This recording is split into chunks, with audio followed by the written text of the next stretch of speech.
어서 오세요. 반갑습니다. 안녕하세요. 저는 전업투자 및 IT 업체를 운영하고 있는 30대 후반 남자입니다. 결혼은 갔다가 3년 전에 돌아왔습니다. 현재는 6개월 정도 만난 4살 어린 여자친구가 있습니다. 제가 돌싱인 것도 알고 전처가 바람이 나서 이혼한 것도 알고 있습니다. 다시는 여자를 안 만난다고 다짐을 했지만 이혼한 지도 3년이 지나다 보니 외롭기도 하고 친구들 자식을 보니 더 늦기 전에 아이도 가지고 싶었습니다. 그러던 와중에 지인의 소개로 여자친구를 만나게 되었습니다. 아무래도 나이가 있다 보니 결혼을 전제로 만나는 관계가 되었고 돌싱인 것도 알고 나왔다고 하지만 왜 이혼을 하였는지 자식은 있는지 등 전부 솔직하게 이야기해 주는 것이 맞는다고 생각해서 다 말해 주었습니다. 아무튼 제 소개는 요 정도 마무리 짓고 제가 있었던 황당한 사연을 공유드리고자 사연을 보내게 되었습니다. 이혼을 할 당시에 전처가 내연남과 도망갈 생각으로 저 몰래 집도 팔고 결혼 예물 및 저희 부모님이 주신 귀금속도 팔았습니다. 그 밖에도 돈이 될 만한 것들은 저 몰래 팔거나 내연남에게 주었습니다. 그러다 보니 이혼을 하면서 거의 빈털터리로 나오게 되었습니다. 이혼하고 서너 달은 회사 근처 모텔에서 달방으로 지냈습니다. 지금 와서 생각해보면 대출로 전셋집을 구할 수도 있었겠지만 그때는 머리가 멍해 있던 시절이라 이렇게까지는 생각하지 못했습니다. 방세도 가격 저렴하고 회사도 가까워서 괜찮다고 생각하면서 들어간 모텔 달방이었지만 방음도 잘 안 되고 매일 모텔촌에서 나와서 걸어오는 저를 보며 회사 내에서 이런저런 안 좋은 소문도 돌기 시작했습니다. 결국 수중에 있던 돈에 맞춰서 오피스텔로 이사를 하였고 최근까지도 거기서 계속 살았습니다. 그러다 작년에 주식으로 제법 많은 수익을 내면서 80평이 넘는 큰 집을 사게 되었습니다. 이렇게까지 큰 집을 살 생각은 없었지만 영화방, 개인방, 일하는 서재방 등 나름 구역을 나눠서 꾸미려고 하다 보니 집이 제법 커졌습니다. 한동안 집을 꾸미고 관리하는 재미에 청소도 즐거웠습니다. 하지만 이것도 시간이 지나다 보니 귀찮고 힘들어졌습니다. 한번 청소를 하려면 2~3시간은 금방 지나갑니다. 전부 다 청소기 돌리고 스팀 청소기도 돌리고 먼지 쌓인데 걸레질하고 화장실 청소까지 끝이 없었습니다. 결국 도우미 업체를 부르게 되었습니다. 제 집에서 상주하시면서 청소 및 빨래, 음식을 해주셨습니다. 처음 오셨던 분이 너무 잘해주셔서 좋았는데 개인 사정으로 그만두게 되셨고 새로운 분께서 저희 집으로 오셨습니다. 첫날인 만큼 인사도 드리고 이야기도 나눌 겸 집에서 기다리고 있었는데 새로운 도우미가 전처였습니다. 이혼을 하면서 제법 많은 돈을 숨기고 나갔으며 더 잘 먹고 잘 살 거라며 큰 소리를 치고 나갔는데 저희 집 새 도우미로 온 것이었습니다. 그때의 그 눈빛은 온데간데 없고 삶에 지쳐있는 얼굴이었습니다. 저를 못 알아본 것인지 사장님이라고 부르며 자기소개를 하는 것이었습니다. 그러다 제 얼굴을 보았고 그 자리에서 털썩 주저앉았습니다. 제가 서로 얼굴 보며 지내기 불편하니 다른 분으로 바꿔달라고 업체에 연락할 테니 차비를 주면서 그냥 돌아가달라고 하였습니다. 그랬더니 이미 여러 집에서 퇴짜를 여러 번 맞았다면서 요번에도 그렇게 되면 회사에서 해고 당할 것 같으니 한 번만 사정을 봐주면 안 되냐고 하는 것이었습니다. 제가 좋아하는 음식도 잘 알고 스타일도 잘 아니까 잘 할 수 있다면서 집에 없는 듯이 불편하지 않게 할 테니 제발 일할 수 있게 도와달라고 하였습니다. 마음 같아서는 당장이라도 돌려보내고 싶었지만 그놈의 정이 뭔지 일단 들어오라고 하였습니다. 차 한 잔을 하면서 어떻게 지내왔는지 이런저런 이야기를 듣게 되었습니다. 사기도 몇 번 당하고 장사도 한 번 실패하고 그러면서 빚도 생겼다고 하였습니다. 그러면서 저 보고는 잘 지내는 것 같다며 축하한다고 하였습니다. 그렇게 개인 취미방 하나 가지고 싶어 하더니 꿈을 이루었다면서 좋겠다고 하였습니다. 그렇게 제 집에서 같이 지내며 집안일을 해주는 도우미가 되었습니다. 아무래도 저 혼자 사는 집에 여자가 들어와서 지내는 것이다 보니 도우미분이 바뀐다는 사실을 여자친구도 알고 있었습니다. 새로운 도우미분은 괜찮냐며 묻는데 뭐라고 말을 해야 할지 난감했습니다. 그래도 저는 전처에게 눈꽃만큼의 미련도 없고 마음도 없기에 여자친구에게 있는 사실대로 말해주었습니다. 당장 내보내라며 다른 분들은 다 돼도 전처만큼은 절대 안 된다며 저희 집으로 온다는 것이었습니다.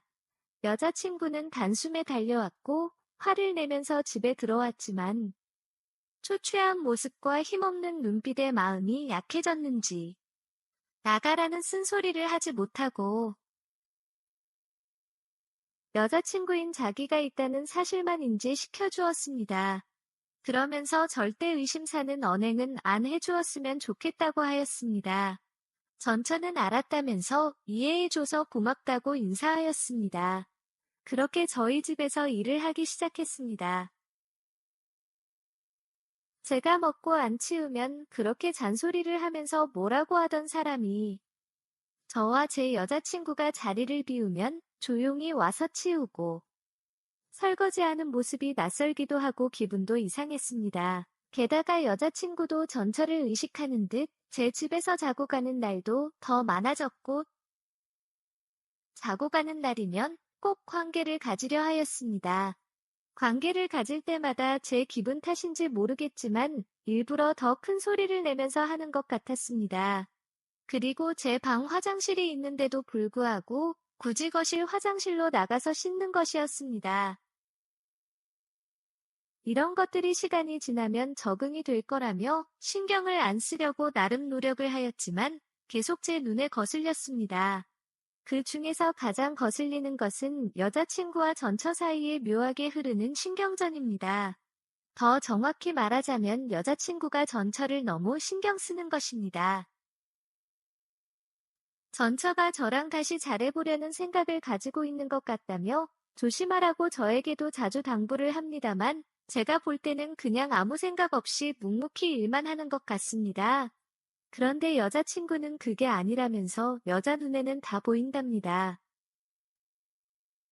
하루가 멀다 하고 저에게 저런 잔소리를 하는데 여자친구가 저렇게 싫어하니 전처를 내보내는 것이 맞는 것 같으면서도 전처 말대로 저를 잘 알다 보니까 음식이며 각종 정리까지 너무 편하고 좋습니다. 특히 음식이 너무 만족스럽습니다.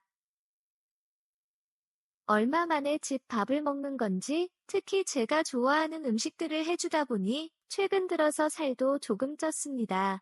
제가 라면, 계란 프라이 정도 밖에 못해서 이혼 후에는 맨날 통조림 반찬 아니면 배달 음식으로 살았습니다. 심지어 여자친구가 생긴 후에 다시 집 밥을 먹을 수 있나 기대를 하였지만 저도 더 음식을 못합니다. 그래서 계속 배달 음식으로 살고 있었습니다. 그런데 전처를 내보내면 다시 배달 음식을 먹어야 하고 새로운 도우미분이 오시게 되면 제가 원하는 스타일대로 전부 설명드리고 가르쳐드려야 하니 불편한 것도 사실입니다. 어떻게 하면 좋을까요? 오늘의 사연은 여기까지입니다. 구독과 좋아요, 알림 설정 부탁드립니다. 긴 글을 읽어주셔서 감사합니다. 구독과 좋아요 꾹꾹 눌러주세요. 꾹꾹. 알림 설정도 꾹꾹 눌러주세요. 오늘의 사연을 시작합니다. 안녕하세요. 저는 작은 병원에서 간호사를 하고 있는 유부녀입니다. 몇 개월 전에 친구의 어머니께서 돌아가셨다는 친구의 문자를 받았습니다. 이 친구는 유치원 짝꿍으로 만나서 지금까지 알고 지내온 단짝 친구입니다. 그래서 각종 경조사는 물론이고 친구네 집에서 며칠씩 먹고 잔 적도 많았고 그렇다 보니 친구의 부모님하고도 거의 제 친부모님처럼 지냈습니다. 그랬던 어머니께서 돌아가셨다는 부고 문자를 받자마자 바로 준비를 해서 친구에게도 달려갔습니다. 게다가 4년 전에 친구의 아버지가 돌아가셨는데 최근까지도 힘들어했던 친구이기에 너무 걱정이 되었습니다. 갑자기 교통사고로 돌아가신 상황이다 보니 해외에서 근무하는 친구 오빠는 아직 장례식장에 도착도 못한 상황이었습니다. 혼자서 이런 힘든 상황을 맞이하다 보니 친구는 완전히 멘탈이 나가 있었습니다. 서둘러서 부고 문자를 만들어서 알리라고 하였고 각종 음식과 도우미분들을 준비하였고 화장터 및 장지, 유골함 등 같이 도와주었습니다. 그리고 장례만 도와주고 가기에는 친구가 너무 힘들어할 것 같아서 병원에 일주일 연차를 내었고 남편에게도 이해해달라고 부탁을 하였습니다. 남편도 제 친구를 잘 알기에 친구 잘 위로해주라고 하면서 저녁에 조문 오겠다고 하였습니다. 첫날이어서 손님은 거의 없었고 친구의 친척들 위주로 왔습니다. 첫날 밤 늦게 돼서야 친구 오빠도 장례식장에 도착하였고 저한테 너무 고맙다며 제가 없었으면 친구 혼자서 아무것도 못했을 거라고 하였습니다. 친구가 정신이 없기에 친구 오빠에게 진행 및 계약했던 내용들을 모두 알려주었습니다. 제 남편도 친구 오빠가 올 때까지 손님을 맞이하고 부조금 받고 방명록 관리하다가 다음날 출근도 해야 했기에 집으로 돌아갔습니다. 친구 오빠는 저도 고생했다며 같이 가라고 하였지만 연차도 내었고 남편에게도 허락을 받았다고 하면서 끝까지 도와드리겠다고 하였습니다. 그렇게 정신없는 3일을 보내고 친구 어머니를 보내드렸습니다. 모든 일정이 끝나고 친구와 같이 친구네 집으로 갔습니다. 밀린 집안일도 해주고 저도 앉아서 쉬고 있는데 방 안에서 친구랑 친구 오빠가 부둥켜 안고 울고 있었습니다. 어떤 말로도 위로할 수가 없는 것을 알기에 평소에 놀려가면 친구 어머니가 자주 해주시던 음식들도 만들기 시작했습니다. 그리고 소주도 몇 병 사왔습니다. 음식이 거의 준비가 되었을 때쯤 그 둘은 나왔습니다. 상중에 잘 먹지를 못했기에 아마 배도 고팠을 것 같습니다. 정말 맛있게 먹으면서도 엄마 생각이 나는지 울컥해하길래 조용히 소주를 따라주었습니다. 적당히 몇 잔 마시고 잠이라도 푹 자라는 의미로 소주를 준 것인데 친구 오빠도 많이 답답하셨는지 예상했던 것보다 많이 마셨습니다. 친구는 이미 많이 취해서 방에 들어갔고 친구 오빠의 술 친구가 되어주었습니다. 이런저런 이야기하면서 마시다 보니 어렸을 때 이야기를 하게 되었고 친구 오빠가 저를 좋아했었다고 말을 하였습니다. 저 역시도 친구 오빠가 첫사랑이었습니다. 하지만 부끄러웠고 용기가 없었기에 한 번도 말하지 못하였는지 오빠가 좋아했었다고 말을 해주니 저도 친한 추억이기에 솔직하게 첫사랑이었다고 말해주었습니다. 40살이 넘어서 서로 알게 되었다며 웃었습니다. 그러면서 작은 봉투를 주시는 것이었습니다. 너무 고맙다며 수고비가 아니라 엄마가 주는 용돈이라고 생각하고 받아줬으면 좋겠다고 하는 것이었습니다. 어떠한 대가를 생각하고 도와준 것이 아니라고 말을 하였고 친구 오빠도 알고 있다면서 제 주머니에 강제로 돈을 넣어주려고 하였고 저는 거부하면서 제 블라우스가 찢어지면서 제 속살이 노출이 되었습니다.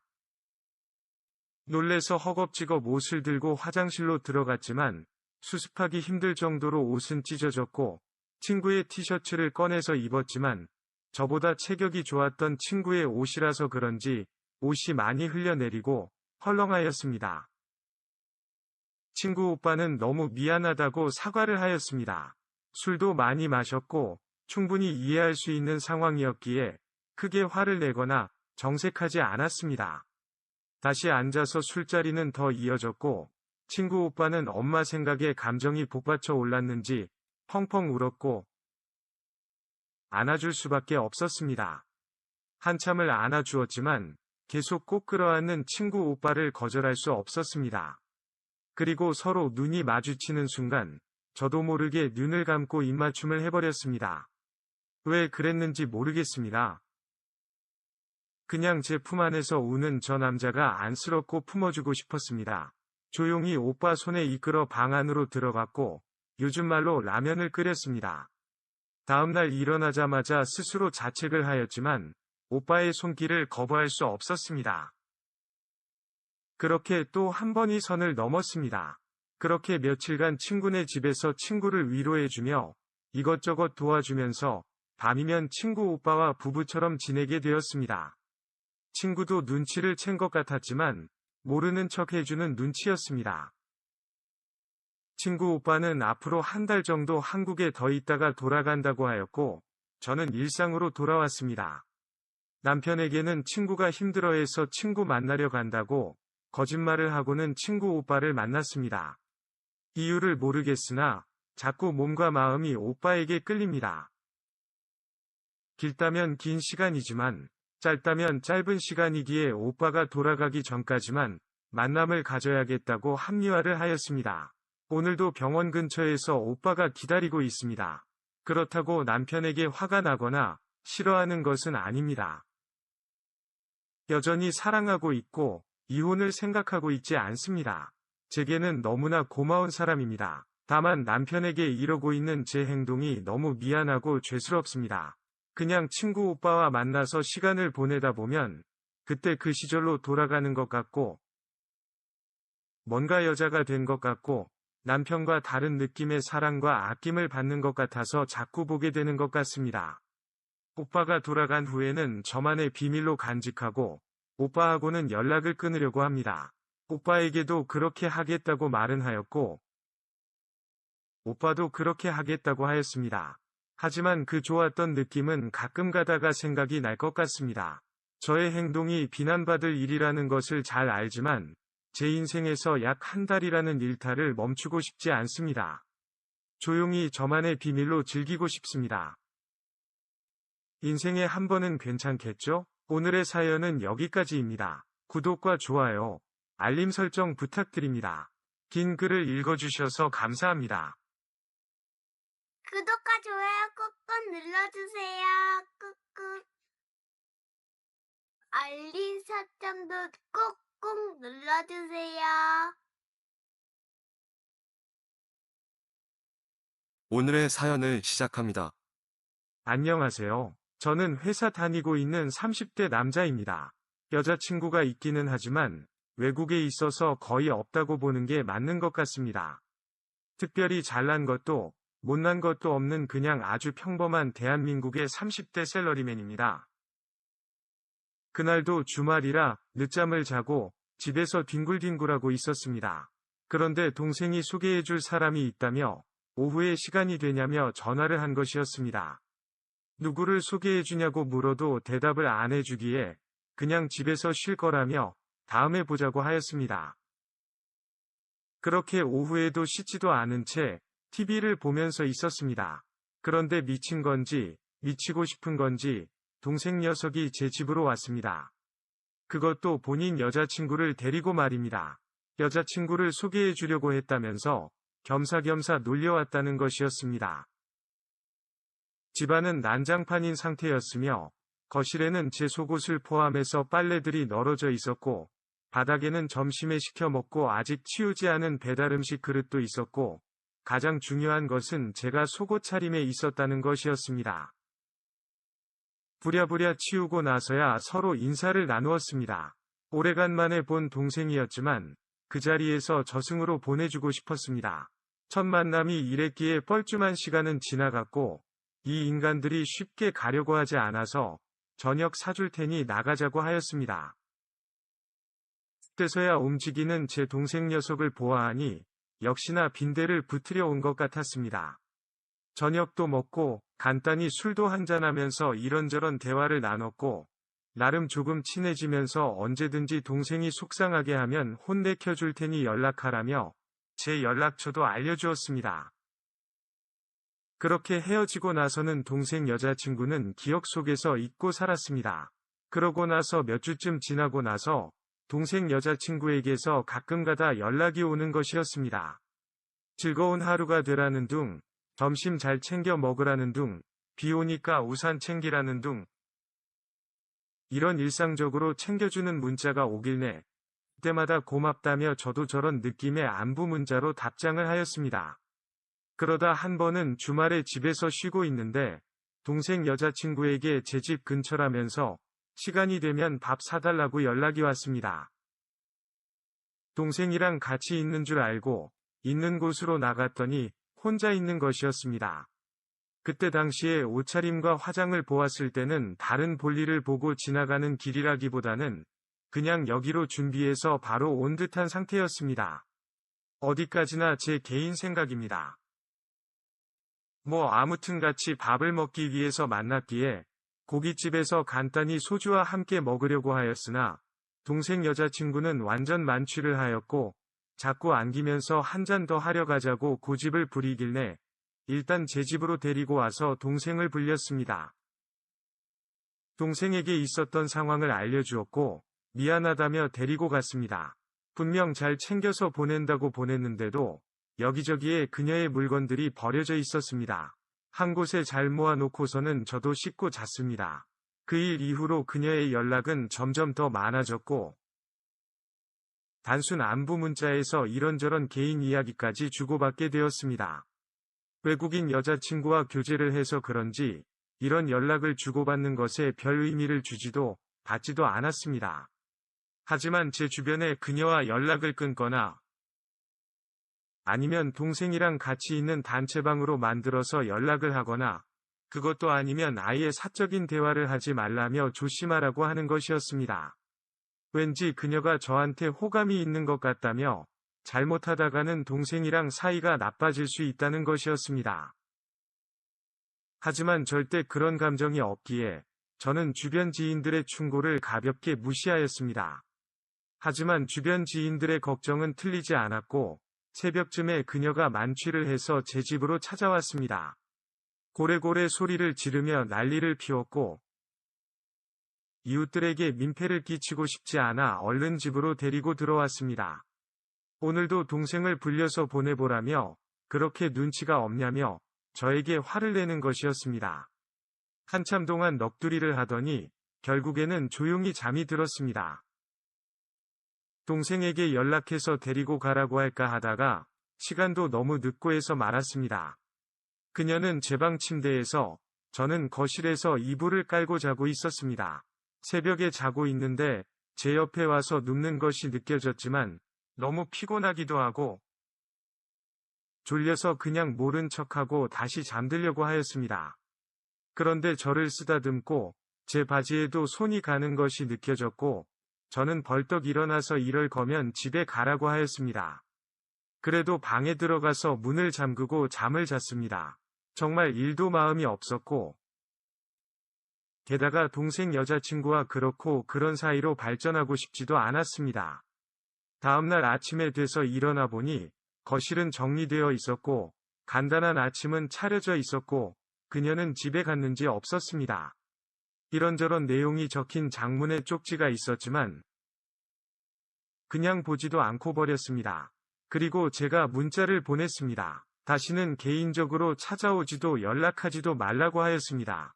그리고 한 번만 더 어제 같은 상황을 만들면 동생에게 모든 사실을 털어놓을 것이고 그때는 그쪽이 먼저 유혹을 한 것이기에 절대 오늘처럼 그냥 넘어가는 일은 없을 거라고 하였습니다. 저도 사람인데 여자가 저렇게 대놓고 자극적으로 유혹하는데 아무 생각이 안 들면 남자가 아니죠. 저도 하고 싶었고 충분히 유혹이 되었지만 동생과의 관계도 있기에 참았던 거니까요. 하지만 또 이런 상황이 벌어진다면 저도 개인적으로 신나게 즐기고 나서 동생한테도 사실을 알려주고 헤어지라고 할 생각이었습니다. 몇 시간이 지나도 답장이 없길래 알아들었겠거니 생각하고 어제 일을 잊기로 마음을 먹었습니다. 하지만 제 생각은 착각이었습니다. 그날 저녁 그녀는 또 제 집으로 찾아왔고 긴 코트를 입고 왔는데 속에는 아무것도 입지 않았다며 빨리 현관문을 열어달라고 하는 것이었습니다. 살면서 처음으로 여자가 무섭다는 생각이 들었습니다. 집에 아무도 없는 것처럼 조용히 있었는데 밖에서 거실에 불 켜져 있는 것을 다 보았다면서 집에 있는 것을 알고 있으니 빨리 문을 열라고 소리를 쳤습니다. 그래도 계속 조용히 있자 주변 이웃들이 경비실에 이야기하였는지 경비원분들이 오셨고 같이 내려갔습니다. 얼마 안 있다가 저한테 전화가 왔지만 집에 없고 외출 중이라고 거짓말을 하였습니다.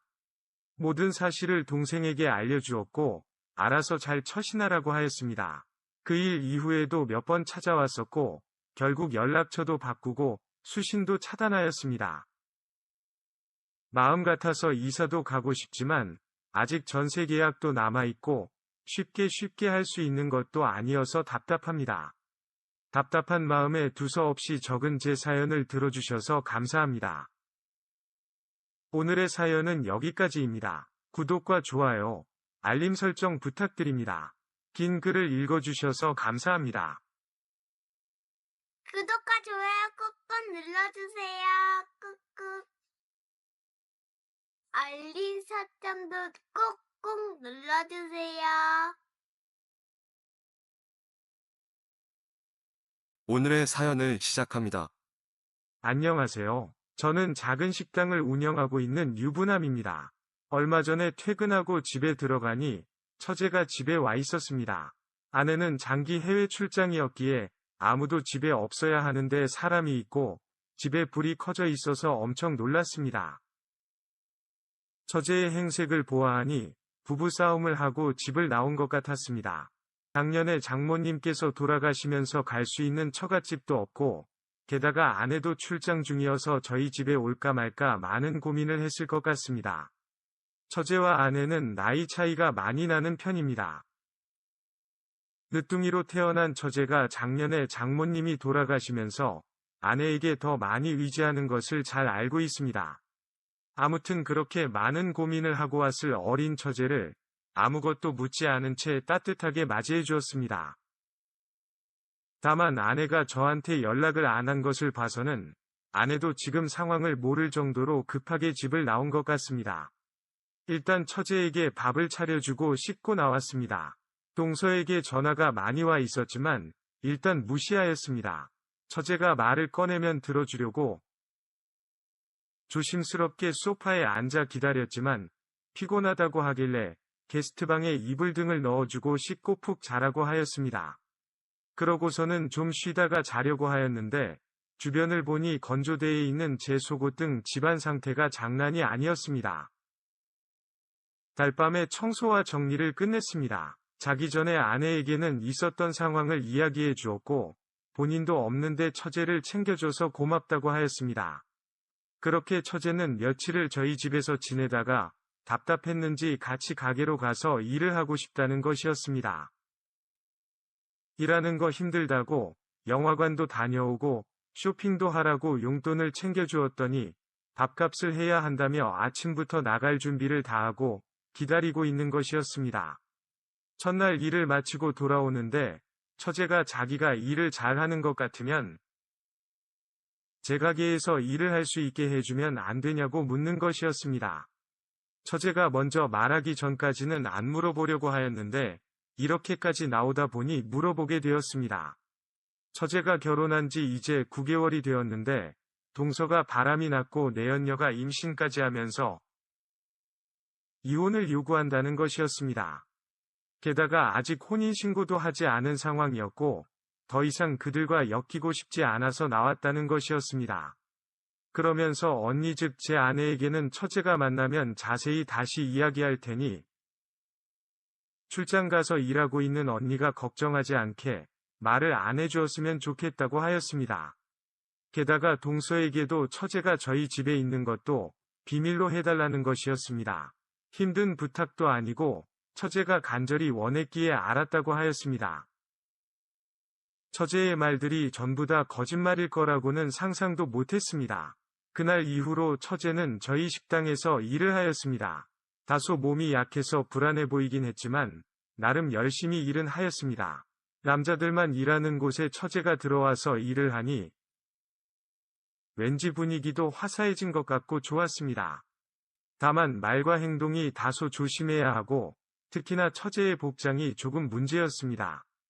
특정 스타일의 옷에 특정한 자세를 취하는 경우에 가슴 등 속살이 보이기도 하였기에 남자들만 있는 곳에서 조심해달라고 처제에게 개인적으로 여러 번 부탁 및 주의를 주었습니다. 하지만 그때뿐이었고 불을 많이 사용하는 주방이다 보니 덥고 일하기 힘들다기에 처제의 말도 이해는 되었습니다. 그러는 와중에 동서가 저와 연락이 되지 않아 몇 번 찾아왔지만 그냥 바쁘다며 다음에 보자고 돌려보냈습니다. 그렇게 몇 개월이 지난 후에 아내가 돌아왔습니다. 아내가 돌아오는 날 집에서 소소하게 파티를 하였습니다. 한창 분위기가 올랐을 때쯤 처제가 할 말이 있다며 이야기를 시작하는 것이었습니다. 둘이서 이야기할 수 있게 비켜주려고 하였더니 저도 같이 있으라는 것이었습니다. 동서랑 결혼 초반부터 의견 차이가 심해서 부부싸움이 많았고 맞은 적도 있다는 것이었습니다. 그래서 너무 화가 나서 친구네 집에 며칠 지내면서 친구 오빠와 몇 번 잠자리를 가졌다는 것이었습니다. 그러고 나서 집으로 들어갔는데 몇 주 후에 알고 보니 임신을 했다는 것이었습니다. 친구 오빠에게 이 사실을 말하였지만 자기는 책임을 질 수 없다며 수술하라고 하였다는 것이었습니다. 친구에게도 말하였지만 역시나 반응은 똑같다는 것이었습니다. 몸에 슬슬 임신의 징후가 나오기 전에 도망쳐야 할 것 같아서 일단 생각할 시간을 가지자고 해놓고 집을 나왔다는 것이었습니다. 그러면서 산모 수첩 및 초음파 사진을 보여주며 어떻게 해야 할지 모르겠다고 하는 것이었습니다. 아기가 태어나면 저희가 키워주면 안 되냐고 하였지만 키우는 것을 떠나서 임신 및 출산을 어떻게 숨길 수 있냐며 아내가 처제를 나무랐습니다. 배에 붕대를 감고 있어서 몰랐을 뿐 그날 보니 이제 배도 제법 많이 나왔습니다. 게다가 동서와는 관계를 안 가진 지 한참 되어서 동서 아이일 가능성은 없다고 하였습니다. 아내 입국 환영 파티는 처제의 엄청난 임신 소식을 공개하면서 아수라장이 되었습니다. 아내는 처제가 이혼을 당하더라도 동서에게 사실대로 말을 하고 답을 찾아야 될 것 같다고 하였습니다. 결국 성격이 급한 아내는 동서는 집으로 불렸고 모든 사실을 다 말을 해주었습니다. 동서는 충격을 심하게 받은 듯 아무 말도 없이 가버렸습니다. 그렇게 현재 처제는 이혼 진행 중입니다. 동서도 때린 부분도 있고 해서 서로 간에 별도의 의자료는 없이 재산분할만 하고 서로 합의하에 이혼이 마무리될 것 같습니다. 현재 처제는 배도 많이 불려서 집에서 쉬고 있고 조만간 출산을 할 예정입니다. 아내는 장기 출장이 많은 편이라 처제를 데리고 산부인과를 다니는 저에게 너무 고맙고 미안하다며 다 갚으면 살겠다고 합니다. 그날 이후로 동서와 만나서 이야기를 해보았지만 동서의 마음은 변화가 없었고 사실 제가 동서 입장이었어도 이혼할 것 같습니다. 이제 조카가 태어나면 얼마나 더 버라이어티한 일들이 벌어질지 걱정은 되지만 그래도 어느 정도는 잘 마무리되어 가는 것 같아서 다행입니다. 두서없는 제 사연을 들어주셔서 감사합니다. 오늘의 사연은 여기까지입니다. 구독과 좋아요, 알림 설정 부탁드립니다. 긴 글을 읽어주셔서 감사합니다. 구독과 좋아요 꾹꾹 눌러주세요. 꾹꾹. 알림 설정도 꾹꾹 눌러주세요.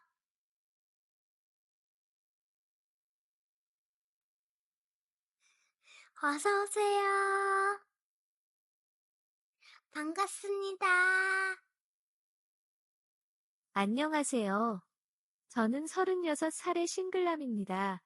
지방에서 가전제품 생산라인 관리자로 일을 하고 있습니다. 생산라인 관리자로 일하다 보니 남직원들보다는 여직원들이 절대적으로 많은 곳입니다. 관리자로서 강압적인 모습만 보인다고 되는 곳이 아니라 그녀들과 수다도 떨면서 친해져야만 원활하게 운영이 되는 곳입니다. 수시로 그녀들과 이야기를 하다 보니 자연스레 그녀들의 가정생활, 연애 고민 등 많은 것에 대해서 알게 되었고, 본의 아니게 그녀들의 비밀스러운 사생활에 관해서도 듣게 되었습니다. 몇 년간 회사 방침 및 대내외적인 문제로 회식이 없다가 얼마 전 오랜만에 회식을 하게 되었습니다. 보통은 1차에서 식사만 하고 끝나는 경우가 많고 아이가 있는 유부녀 직원들이나 자기 생활이 있는 싱글 여직원들은 회식에 잘 안 오는 편인데 그날 회식은 평소에 잘 참석하지 않았던 직원들까지도 다 참석해서 2차까지 술자리까지 자연스럽게 이어지게 되었습니다.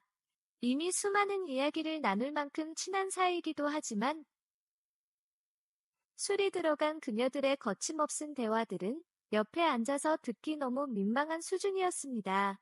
몇 번을 도망가려다 붙잡혀서 앉아있다가 화장실 간다는 핑계로 자리를 그곳을 빠져나와 구석의 조용한 자리로 옮겼습니다. 혼자서 조용히 맥주를 마시며 술집에 들려오는 신나는 노래를 듣고 있었습니다. 오랜만에 오는 술집이라서 그런지 노래만 듣고 있어도 너무 즐거웠습니다. 그렇게 나름 즐겁게 회식을 보내고 있는데 얼굴이 붉게 물든 이내가 본인 술잔을 들고 제 옆자리로 왔습니다. 젊은 사람들과 가서 놀지 왜 여기로 왔냐고 물었습니다. 저와 연애하려면 옆에서 술을 마시면서 취해야 한다면서 애교 섞인 말을 하는데 살짝 심쿵하긴 했습니다. 하지만 이내는 육아로 집에서 쉬다가 3살 된 아들이 어린이집을 가기 시작하면서 작년부터 일을 시작한 유부녀입니다. 아들은 잘 크고 있는지 이야기하면서 늦었는데 집에 안 가도 되냐고 물었더니 아들은 부모님 집에 맡겼고 남편은 서울로 출장 갔다면서 오늘 늦게까지 신나게 놀다가 들어갈 생각이라고 하였습니다. 그러면서 복장에 신경 써서 왔는데 자기 괜찮아 보이냐고 묻는 것이었습니다. 일하는 중에는 회사 유니폼을 입고 있어서 몰랐는데 쫙 달라붙는 옷을 입고 있는 그녀를 보니 나이도 좀 있고 아이도 출산한 유부녀였지만 아가씨라고 불릴 만큼 날씬하며 라인이 이쁜 몸매가 아주 매력적인 여자였습니다. 이쁘다고 칭찬을 해주었더니 너무 성의 없는 답변이라면서 삐지는 척을 하는데 그날따라 너무 귀여웠습니다. 한 잔, 2잔을 주고받다 보니 화장실을 간다면서 나갔습니다. 나간 지 한참 시간이 지나도 안 돌아오길래 집으로 간 줄 알고 저도 집에 갈 준비를 하면서 나왔습니다. 2차 술자리 회식도 곧 끝날 것 같기도 하고 3차로 노래방을 간다고 하는데 피곤하기도 하고 노래도 잘 못하기에 먼저 조용히 집으로 가려고 나온 것이었습니다. 길가에서 택시를 잡고 있는데 좀 멀리 떨어진 나무 앞에 그녀가 쓰러져 있는 것이었습니다. 한참 동안 안 돌아오길래 집에 간 줄 알았더니 완전 취해서 나무 앞에서 토범벅이 돼서 쓰러져 있던 것이었습니다. 그녀와 친한 보라한테 전화를 했지만 받지를 않았고 일단 그녀를 대충 수습을 해서 택시를 태웠습니다. 하지만 이미 정신을 잃은 상태이고 집 주소도 몰랐기에 일단 같이 근처 숙박업소로 갔습니다. 휘청거리는 그녀를 부축해서 가는데 그녀의 가슴이 느껴졌습니다. 그걸 느꼈는지 그녀는 횡설수설거렸지만 무슨 말을 하는지 알아듣지는 못했습니다. 침대에 그녀를 눕혀놓고 토 묻은 옷을 수습해 주었습니다. 그러면서 저도 얼마나 땀이 났던지 샤워를 했습니다. 샤워를 하고 나왔는데 이불 밖에 나온 그녀의 매끈한 다리는 보는데 참아왔던 이성을 잃고 말았습니다. 뒤척이다 깬 그녀는 당황하지 않고 더 적극적으로 저를 리드하였습니다. 아주 뜨겁고 광란의 시간을 보내고 난 후 저에게 앞으로도 자주 좋은 시간을 가지자는 말과 함께 다시 잠이 들었습니다. 저도 암묵적인 동의와 함께 자려고 옆에 누웠지만 오랜 시간 솔로로 지내서 그런 건지 불편하기도 하고 심장도 너무 벌렁거렸습니다. 결국 한참을 뒤척이다가 숙박업소를 나와 집으로 걸어가고 있었습니다. 20분가량 걸어갔을 때 아까 전화를 걸었던 보라한테 전화가 왔습니다. 부재 중이 있어서 전화를 했다면서 저보고 어디 있냐고 묻는 것이었습니다. 술이 많이 올라서 먼저 나왔고 동네 산책하다가 걸어서 집에 가는 중이라고 거짓말을 하였습니다. 당연히 이내와 뜨거운 시간을 보냈다고 사실대로 다 말할 순 없는 상황이니까요. 개인적으로 할 말이 있는데 시간 괜찮으면 간단하게 맥주나 커피 한 잔 할 수 있냐고 저한테 물었습니다. 이 시간에 문 여는 곳도 없고 다음에 보자고 하였더니 대뜸 본인의 집 주소를 알려주며 택시 타고 오라면서 전화를 끊어버렸습니다. 당황스럽기도 하고 어이없었습니다. 시간이 늦어서 무시하고 집으로 걸어가고 있습니다. 그런데 보라가 문자로 집 주소와 현관문 비밀번호까지 적어서 보내는 것이었습니다. 무슨 할 말이 있는 것 같아서 어차피 내일 쉬는 날이기도 해서 그냥 보라네 집으로 갔습니다. 밖에서 보이는 보라네 집은 희미한 불빛만 있었고 전화도 받지 않아서 자는 것 같아서 그냥 돌아갈까 하다가 그래도 집 앞까지 왔기에 일단 알려준 비밀번호를 누르고 들어갔습니다. 얇은 하얀색 원피스에서 그녀의 몸매가 살짝 보였습니다. 저를 다시 한번 심쿵하게 만들었지만 이미 뜨거운 시간도 한참 동안 걷다 와서 그런지 금세 이성을 찾을 수 있었습니다. 너무 덥다면 시원한 물 한 잔을 달라고 하였고 할 말이 뭐냐고 물었습니다. 아까 이내와 택시 타는 것을 봤다면서 이 시간까지 뭐 했고 묻는 것이었습니다. 그래서 제가 그때 왜 내 전화 안 받았냐고 물었더니 일단 자기 물음에 먼저 답하라면서 보라는 저를 추궁하였고 집에 먼저 가려다가 너무 많이 취한 채 쓰러져 있는 이내를 발견했고 택시를 타고 집에 데려다 주었다고 하였습니다. 그녀는 거짓말하지 말라면서 옆 집이 이내네 집인데 같이 가서 확인해 볼 거냐고 물었고 결국 숙박업소에 데려다 주고 나왔다고 다 말해 주었습니다. 물론 뜨거운 시간이 있던 이야기는 하지 않았습니다. 몇 번이나 확인하고 추궁을 하던 보라는 사실 저를 좋아했었다면서 이내랑 둘이 택시 타고 가는 것을 보고 오해를 했다고 솔직하게 말을 하는 것이었습니다. 그러면서 자기와 만나보는 것이 어떠냐고 묻는 것이었습니다. 올해 30살이 된 보라 씨가 이제 곧 40살이 되는 저에게 고백을 한다는 것이 당황스러웠습니다. 단 한 번도 저에게 사적으로 감정이 있을 거라고는 예상하지도 눈치를 채지도 못했던 상황이었습니다. 더듬으면서 아무 말도 못하는 저에게 다짜고짜 키스를 해버렸고 저를 꽉 끌어안았습니다. 그녀의 몸매, 그녀의 숨소리, 그녀의 향기가 저를 자극하였고 결국 그녀와 같은 침대에 누웠습니다. 그날 그녀의 집에서 뜨거운 시간은 물론 잘 몰랐던 서로에 대해 알아가면서 주말 내내 같이 있었습니다. 다음 주 출근을 하고 라인을 점검을 하려 돌아다니는데 숙박업소에서 뜨거운 시간을 보낸 이내도 주말 내내 같이 보내고 이제는 여자친구가 된 보라도 계속 윙크를 날리면서 제가 지나갈 때마다 아주 작은 목소리로 오늘 퇴근하고 뭐 할 거냐고 물으면서 같이 맥주 한잔하자고 하는데 머리가 새하얘졌습니다. 결국 선약이 있다며 이내와 약속은 화요일로 잡고 월요일은 여자친구가 된 보라와 시간을 보냈습니다. 물론 술도 먹고 보라네 집에서 잠도 자고 화요일 아침에 같이 출근도 하였습니다. 그리고 화요일 저녁에는 이내와 만나서 술도 먹고 숙박업소에서 같이 뜨거운 시간을 보냈습니다. 다행인 건지 둘이 아는 건지 모르겠지만 얼마 전에 이내가 다른 파트로 가면서 보라와 근무 시간도 달라지기도 했고 그 둘 사이도 멀어진 것 같았습니다. 그 둘 다 저에게 어떻게 된 것이 묻지 않기에 일단 저는 둘 다 만남을 유지하고 있습니다. 매일매일 계속되는 운동으로 녹초가 될 때도 있지만 그래도 요즘이 직장 생활이 가장 재미있고 출근이 기다려집니다. 그래도 이내와 관계는 정리하는 것이 나중을 위해서라도 맞는 거겠죠? 오늘의 사연은 여기까지입니다. 구독과 좋아요, 알림 설정 부탁드립니다. 긴 글을 읽어주셔서 감사합니다.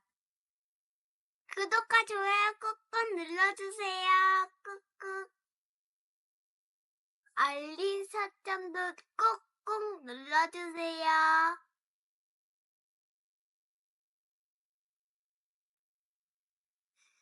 어서오세요. 반갑습니다. 지금으로부터 약 20년 전 제가 고등학생 때 있었던 일입니다. 초등학교 때부터 친했던 친구가 있었습니다. 고등학교 2학년이 되었을 무렵에 그 친구 부모님이 지방으로 회사가 옮겨지면서 친구네 집도 이사를 가게 되었습니다. 하지만 친구는 학교 문제 등으로 저희 집 근처 원룸에서 자취를 하기 시작했습니다. 여름방학이라 학교에서 하는 자율학습을 땡땡이 치고 친구네 원룸에서 같이 노트북으로 게임을 하고 있었습니다. 한창 재미있게 친구랑 게임을 하고 있는데 친구의 여자친구가 자취방에 놀려왔습니다. 오고 가며 몇 번 본 적은 있지만 아직 친하지도 않고 어색한 사이인데다가 친구의 데이트 시간에 눈치 없이 끼고 싶지 않아 평소 같았으면 집으로 돌아갔었는데 그날은 학교를 땡땡이 치고 놀고 있던 중이라 집에 갈 수가 없었습니다. 학교에 있을 시간에 일찍 집에 왔다고 하면 하루 종일 잔소리를 들으며 힘들 것이 뻔했습니다. 친구에게 학교 끝내는 시간까지만 조용히 있다가 가겠다며 미안하다고 하였습니다. 친구는 괜찮다면서 이번 기회에 다 같이 친해지는 것이 좋겠다고 하였습니다. 그러더니 어딘가 숨겨놓았던 술을 꺼내놓은 것이었습니다. 술 맛을 알아서 마셨다기보다는 술을 잘 마실 수 있다는 자존심에 악으로 깡으로 마구마구 마시던 때였습니다. 그날도 친구의 여자친구였지만 그래도 여자랑 같이 있다 보니 친구보다 술을 잘 마신다는 자존심에 오버해서 술을 마셨습니다. 한참을 먹다 보니 머리가 깨질 듯이 아팠고 잠시 바람이라도 쐬어야 될 것 같아서 밖으로 나왔습니다. 밖에 나와서 좀 걷다가 벤치에 앉아서 쉬었습니다. 그러고 다시 친구 원룸으로 들어가려는데 무언가 이상한 소리가 들렸습니다. 더운 여름이다 보니 현관문도 열려 있었고 창문도 열려 있었는데 남이 듣든지 보든지 신경을 쓰지 않고 둘이서 뜨거운 시간을 보내는 것 같았습니다. 집으로 그냥 가려고 하였으나 이미 많이 취한 상태라 집에 가면 술 냄새와 어눌한 발음으로 술 마신 것을 벌릴 것이 뻔했습니다. 곧 끝날 거라는 생각에 조용히 밖에서 기다렸지만 생각보다 시간은 오래 걸렸습니다. 뜨거운 시간이 끝나고 약 10분쯤 지나서 아무것도 몰랐다는 듯이 들어갔습니다. 친구는 이미 세상 모르고 자고 있었고 친구의 여자친구는 조용히 앉아 있었습니다.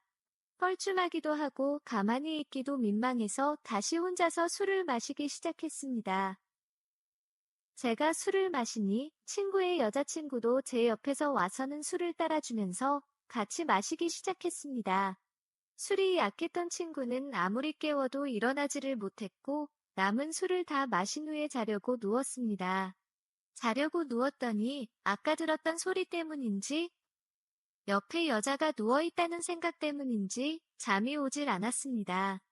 한참 동안 눈만 감고 있었는데 제 옆으로 친구의 여자친구 몸이 조금씩 밀착되는 것을 느꼈습니다. 친구의 여자친구도 안 자고 있다는 것을 바로 알았습니다. 점점 더 가깝게 다가오는데 저랑도 뜨거운 시간을 보낼 생각이 있는 것 같았습니다. 그래도 성급히 다가갈 수는 없기에 자는 척하며 몸을 친구의 여자친구 쪽으로 돌렸더니 바로 저에게 키스를 하면서 저를 꽉 잡는 것이었습니다. 그때 모든 이성의 끈이 풀리고 거침없이 직진을 하였습니다. 옆에 자고 있는 친구가 깨지 않도록 최대한 소리를 내지 않으면서 친구의 여자친구와 뜨거운 시간을 보냈습니다. 이때가 처음으로 여자를 알게 된 날이었습니다. 너무나 좋아서 한 번 더 뜨거운 시간을 보내자고 하였고 웃으면서 저를 받아주었습니다. 조용히 뒤처리를 끝낸 후에 잠을 잤습니다. 아침이 되어서 일어나 보니 친구의 여자친구는 갔는지 없었고 친구는 아직도 세상 모르고 자고 있었습니다. 친구를 깨워서 같이 라면을 먹은 뒤에 저는 집으로 왔습니다.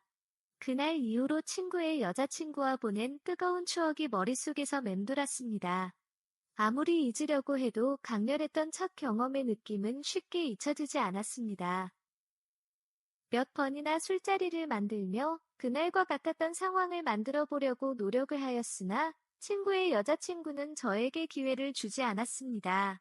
그렇게 아쉬운 마음에 우울해하고 있었는데 얼마 지나지 않아서 친구와 여자친구가 헤어졌고 결국 고등학교 졸업할 때까지 보지 못했습니다. 그러다 군대 첫 휴가를 나와서 동네 술집에서 친구들과 술을 마시는데 우연치 않게 그 여자를 만났습니다. 저를 한 번에 알아보았는지 가볍게 눈인사만 주고받았습니다. 그때부터 친구들과 술을 마시고 있었지만 온통 정신은 옆옆 테이블에 있는 그 여자에게 집중되어 있었습니다. 그 여자가 화장실 가는 타이밍에 맞춰서 저도 나갔습니다. 화장실 앞에서 우연을 가장한 만남을 가졌습니다. 가볍게 인사를 주고받으며 연락처를 받으려고 하였지만 실타며 주지 않았습니다. 그러면서 그날 일을 이야기해 주었습니다. 제가 현관문 앞에서 친구와 친구 여자친구의 뜨거운 소리를 조용히 듣고 있던 것을 알고 있었다면서 그것 때문인지 그날 너무 짜릿했었고 여운이 남아서 저랑도 뜨거운 시간을 보낸 거라고 하였습니다. 그리고 저와 뜨거운 시간을 보낼 때 제 친구는 안 자고 있었다고 하였습니다. 제가 분명히 자고 있었다고 말을 하였지만 그 여자는 분명히 친구와 눈을 마주쳤다고 하였습니다. 그날 이후로 친구와 여자친구는 다툼이 많아졌고 그러는 와중에 저는 뜨거운 시간만 보내려고 수작이나 부리고 있으니 결국 헤어지게 되었다고 하였습니다. 친구에게는 한 번도 이런 이야기를 듣지 못했다고 하였더니 대단한 우정이라면서 비꼬더니 그 여자는 가버렸습니다. 다음 날 친구에게 전화를 걸어서 물어보았더니 다 지난 일이라서 기억이 안 난다면서 저보고 다 잊으라고 하였습니다. 그러면서 시간 될 때 이사간 자기네 집으로 한번 놀려오라고 하였습니다. 다음번 휴가 나오거나 제대하면 놀려가겠다고 약속을 하고서는 무거운 마음으로 휴가 복귀를 하였습니다. 그렇게 시간이 흘려 제대를 하고 그 친구에게 전화를 하였지만 휴대폰이 정지되어 있을 것을 봐서는 군대를 간 것 같았습니다.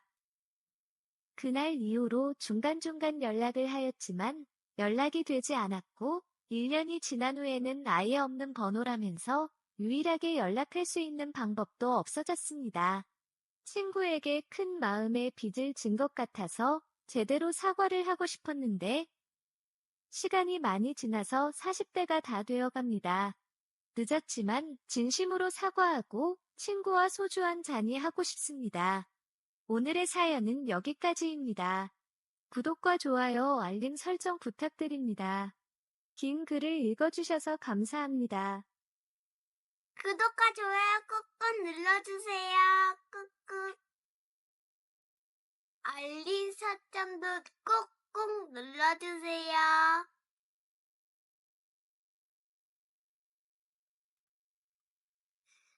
어서오세요.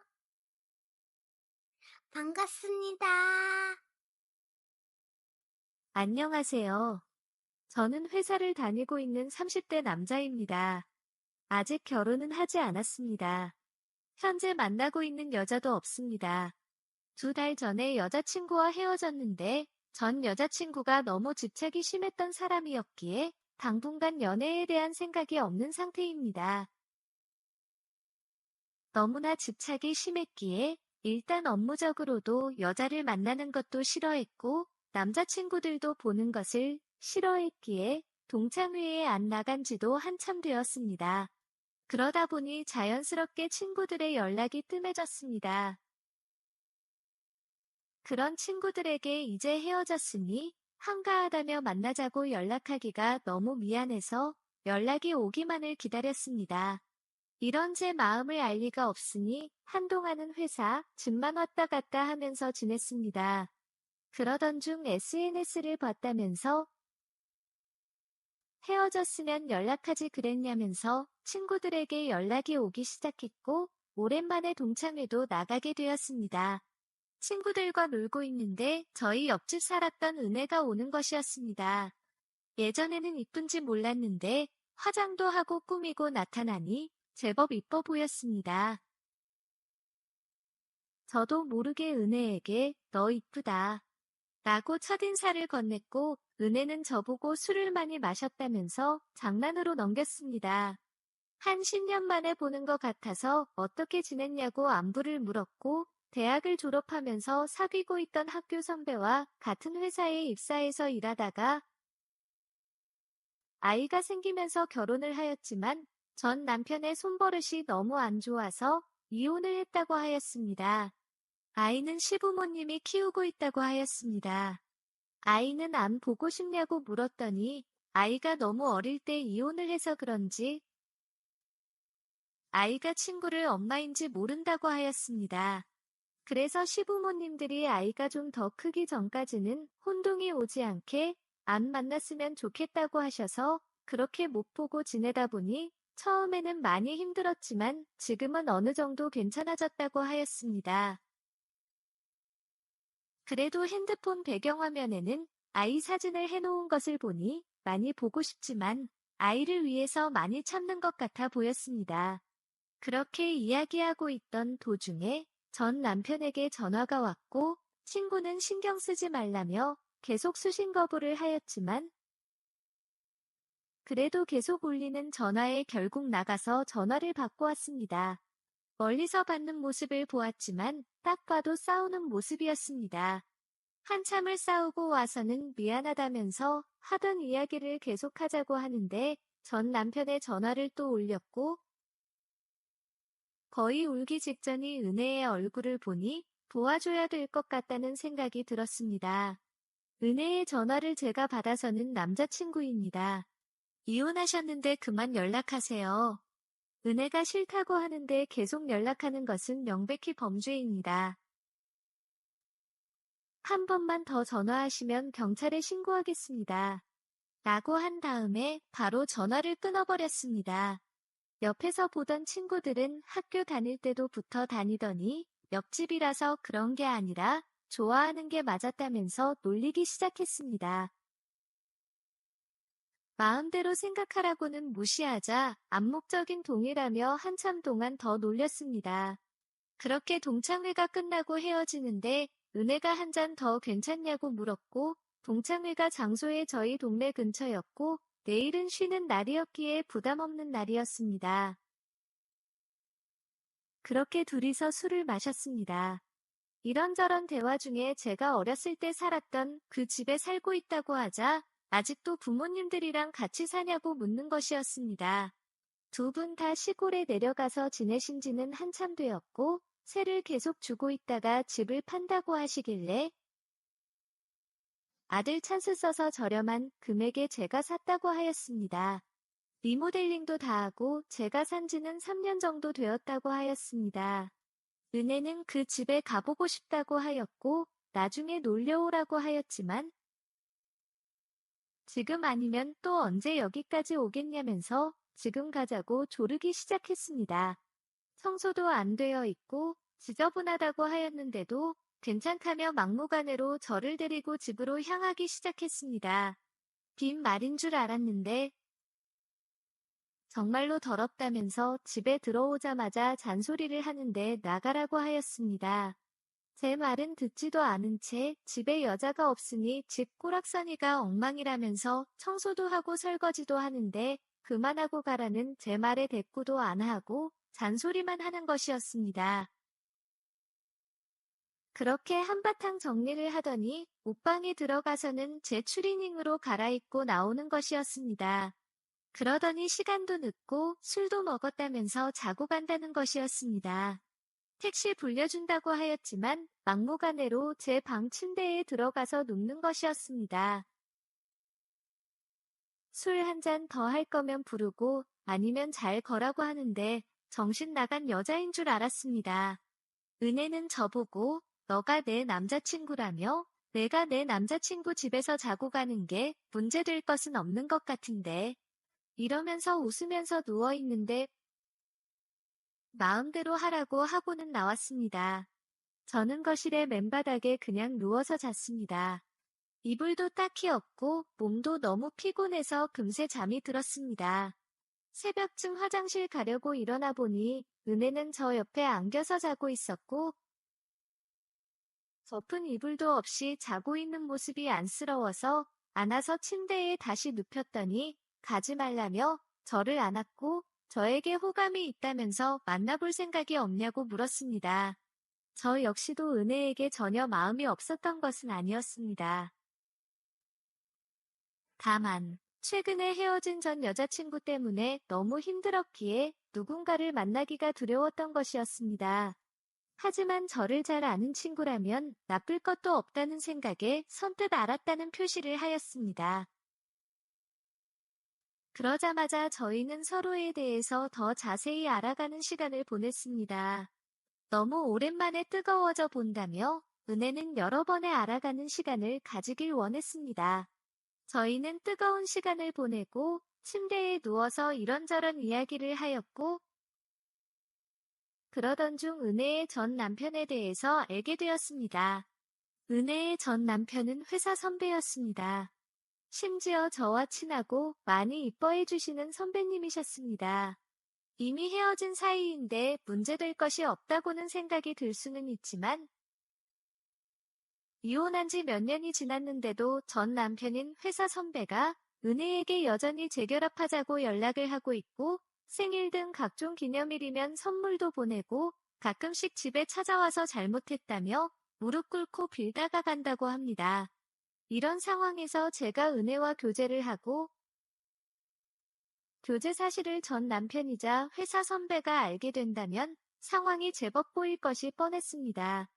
은혜는 이혼하고 나서도 전 남편은 자기를 괴롭힌다면서 한숨을 쉬었고 저는 괜찮다고 하였지만 당분간은 SNS나 메신저 프로필 사진은 조심해달라고 부탁하였습니다.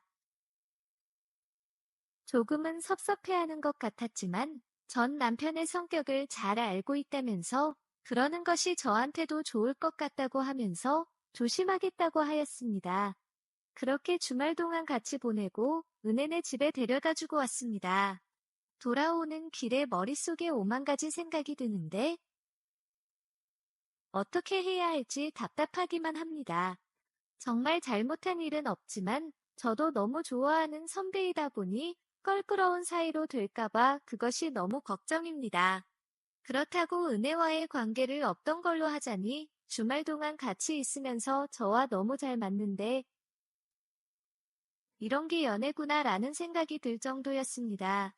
선배와 잘 풀면서 연애를 가는 것이 좋은 것 같은데 쉽지 않을 것 같습니다. 답답한 마음을 어떻게 해야 할지 막막하네요. 오늘의 사연은 여기까지입니다. 구독과 좋아요, 알림 설정 부탁드립니다. 긴 글을 읽어주셔서 감사합니다. 구독과 좋아요 꾹꾹 눌러주세요. 꾹꾹. 알림 설정도 꾹꾹 눌러주세요.